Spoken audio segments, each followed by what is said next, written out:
Hey, it's Raf and I'm 1 month on T and it's exciting. Somehow a month has passed and I don't know how that happened. And so like if you're new here, you'll probably see those like 4 other videos, basically weekly updates. And so for this video, my 1 month on T, I'm gonna kind of like just condense and summarize things across like the timeline of the month. I personally like looking at like other people's like 1, 2, 3, 4 week on T videos to kind of see what their timeline looked like and like compare and contrast with my timeline. I think me keeping track of what other people's timelines looked like did help me quite a bit with knowing what to look out for and be aware of.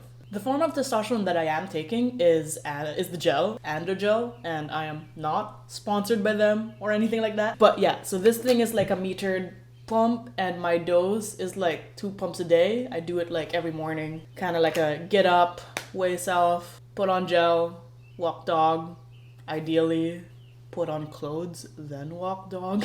It smells and feels like hand sanitizer. I'm like looking at it and I have to be extra careful to make sure that when I'm washing my hands, I'm using the soap, and when I'm washing my face, I'm using the face cleanse thing, and when I'm putting on tea, I'm putting on tea because they like all look the same. It's so annoying. And then this coming week, I know I have to get some blood work done, so I'm gonna find time to schedule that in. And then the week after that will be my check-in with the doctor to kind of see where I'm at with my levels and see if my dose will be adjusted or not. So yeah, let's get to it then. On week 1, I was surprised by how much I noticed, like so early on. The big one was my increase in appetite. I was like feeling the need to just eat and eat and eat everything. My weight was a little bit all over the place that week. I also like had a lot of mood and anger issues, which was very frustrating because I already had a bit of a temper before tea. So like starting on it and like having a way shorter temper, I did not enjoy being such a little dick to everyone. And then I also had like an absurd amount of energy. I felt amped up all the time. So much energy. Way too much. I did not know how to calm down. And on a normal day, I barely know how to calm down. This week was also when I like started to feel like an itchy throat, which I was super excited about because I knew that meant my vocal cords were evolving. You know, like soon enough we're gonna see how low this voice can go. But then the weird thing that I've noticed, that I don't think I've seen anyone talk about it yet, is my skin was itchy. And not like my face or like acne prone areas or anything like that. Like I did have like a little bit of itchiness on my shoulders and stomach, but like it was really bad like on my hips, and actually to this day it still is, and I don't really know what that is about. Week 1 was also when I noticed like a change in my pee smell and color. Like even if I'm like super hydrated, it is not reflecting in my fluids. The hot flashes also started on week 1. I would just get like really warm all the time and then like get antsy and annoyed about it, and then just like throw off all of the blankets. Not fun. Bottom growth was the biggest thing I noticed, pun intended. And then going into week 2, my mood and anger didn't really improve. It was actually like just as bad, if not worse, on week 2.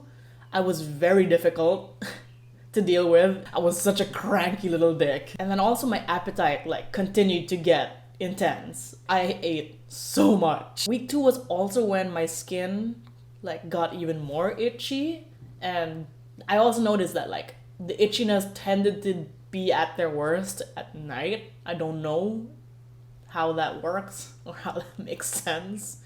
And then the hot flashes also continued into week 2. Like they got worse too, I think. Interestingly enough, my throat was less itchy on week 2.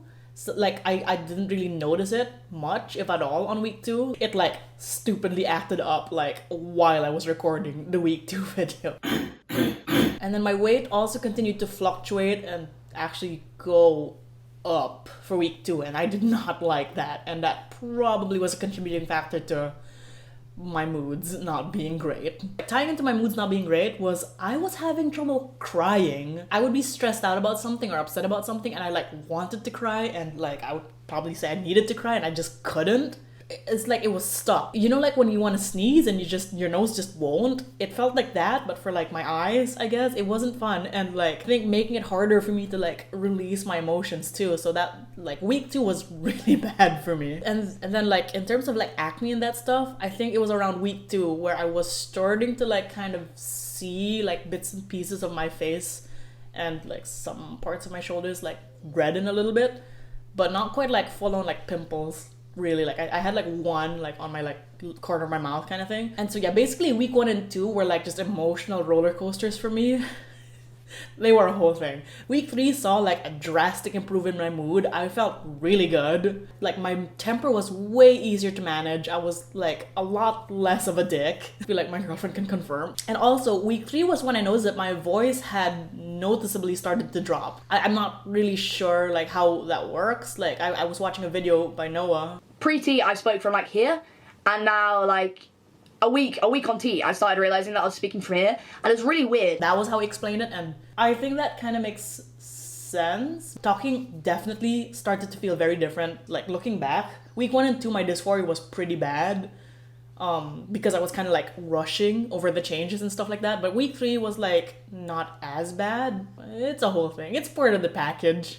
Week 3 also had my like weight like still continuing to fluctuate and like go up. I didn't really like that, but I was kind of like learning to just be at peace with it a little bit. And around that point also was when I noticed my face starting to bloat, and I know that's like water retention kind of thing. I was like ready for that. So it didn't bother me too much because I was expecting it, which I think is also why I would like find some relevance in these like week by week approach. Like even if like we'll probably be at different timelines, knowing like maybe what to maybe expect like helped me a lot. Also, probably what was making it way easier for me to like accept my face starting to bloat was that muscle definition was starting. I was super excited about that. My bottom growth I think like was like continuing in week 2, but like I feel like I noticed a pretty drastic like continuation of that growth in week 3. And then for the hot flashes, they actually weren't that bad on week 3. They were like pretty manageable, I think. Like they didn't bother me as much and I didn't notice them as much. My skin was like still continuing to be itchy on week 3. Stomach not as much, shoulders not as much. Like it's really just been the hips. Tying into like skin was that like my skin like starting to like redden quite a bit more at like certain spots. I did notice like maybe a tiny pimple here and there. I think a big factor also to like week 3 being like a pretty good spot for me mood wise is because I finally got to cry. I like cried over something on week 3 and felt like quite a bit of release, and that was really nice. But also on week 3 I noticed like a pretty bad like back pain after like I had like mostly a good back for the last few months. But then I also knew that like my period was coming in, so like I had a feeling that it would be tied to that, and plot twist, it was. But yeah, so week 4 had me on my period. Not great. I don't recommend it. Even if I was on my period and like not really happy about it, my mood was still definitely better. There's still a few things that have bothered me here and there, and like things that have upset me here and there, but I honestly feel like I'm in a way better headspace. I feel like I can handle things, and it's not it's a good feeling. I like it. I do still have, you know, anger, and like I still have a temper, which, you know, I am working on being better and more aware of. But it's just really nice because my temper now feels a lot closer to my temper before tea. So it's manageable, and it's like it's the demon that I know how to fight, you know, that kind of thing. And then in terms of like acne and skin and stuff like that, like I still don't really have that much yet. Noticing quite a few like here, like mostly here, corners of my lips, and then like I noticed like a couple like around like, you know, my future face beard area. Face beard.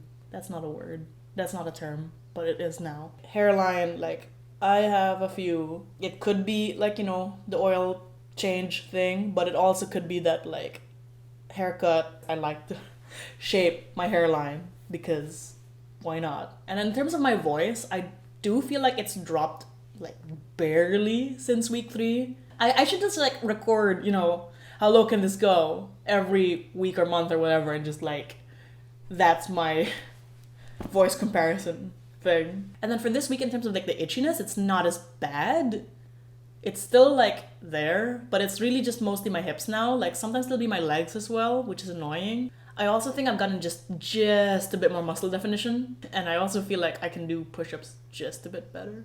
Not enough to show that just yet, but maybe one day. Interestingly enough, I felt like my restlessness was less this week, and I actually felt like I was quite lethargic. I felt sleepy a lot. I'm not really sure what that's about because, yeah, like week 1 and 2, my energy was way up, and then 3, it was dipping a bit, and then week 4, like I'm like sleepy a lot. And then of course, like my sex drive is still a mess. Bottom growth is like continuing to do its thing. As for the hot flashes, they haven't been quite as bad, but I do feel like my tolerance for heat is way down. And my like tolerance for cold like is way up. And it's it's kind of funny because I grew up in the tropics and I now live in North America. When I first moved here, September 2018, I was so cold all the time. And then now I'm like just going out in like shorts and flip-flops. I'm definitely gonna bake, like fry, whenever I visit like the Philippines again. And so that kind of just concludes like my timeline of events for week 1, 2, 3, and 4. Honestly, the biggest things really were change in mood. There was a huge drop week 1 and 2, and then 3 was like pretty good, and week 4 is nice. And then like my voice, like week 1 and 2 was kind of the same. 3 was there was a nice dip, and then 4 is like slight dip, I think. And then bottom growth. So yeah, I'm feeling pretty good. I'm like pretty pumped to be 1 month on T. I'm happy. I'm happy. And you know, I have my consultation on Tuesday, like for top surgery. I'm super excited about that. And so I guess like I'm trying to figure out like my plan for this channel, because I kind of just started it for myself to like document changes and stuff like that, and like compare notes with other people. There's quite a few things I do want to kind of tackle on here when I like have a better idea of what I'm gonna do. I feel like when I'm like a year on T, I don't think I need to do a weekly video on my changes, because there's not gonna be major changes on a week by week basis by that point. One thing I do kind of want to talk about is like Jennifer Laude, this Filipino trans woman who got like murdered by an American, and I was starting to watch a documentary about it, and I think I want to talk about that. I mean, true crime has always kind of like fascinated me, but I wanted to like approach it from a much more empathic level. I want to shine light more on races and genders that just don't see the light as much as everyone else. If I was to like have this be a true crime and trans channel, I don't really know yet. Like, let me know what you think of that. We'll see. But I mean, at the end of the day, I'll do what I want. And yeah, I mean, like, I also kind of want to compare notes, like, you know, shots versus gel, transitioning in the Philippines versus transitioning in Canada. I guess like also like some of my experiences as an immigrant in Canada, because I have some thoughts on that. I don't know. We'll see. I still don't know how to end my videos. One day I'll figure it out. Or maybe I'm just gonna like end my videos this awkwardly every time. Yeah, Instagram, Twitter, that stuff. I'll link them somewhere. Bye.